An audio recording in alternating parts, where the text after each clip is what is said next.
Nakakatulong din sa buhay mo yung hindi ka nahihiya kung ano yung alam mo at hindi. Kasi willing kang matuto at mag-grow. Kaya yung changes na inaasahan mo ay darating. May mga unexpected na changes at saka kailangan mong mag-concentrate.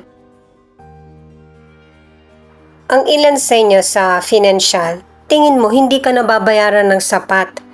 Samantalang lahat naman ng effort mo, ibinibigay mo at saka ang tagal mo na rin sa trabaho mo.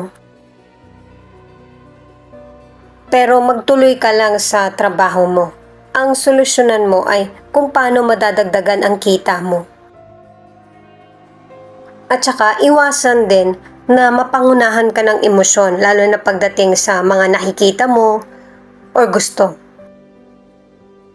Mas gamitin mo yung isip mo kung kailangan mo ba talaga yung gusto mong bilhin.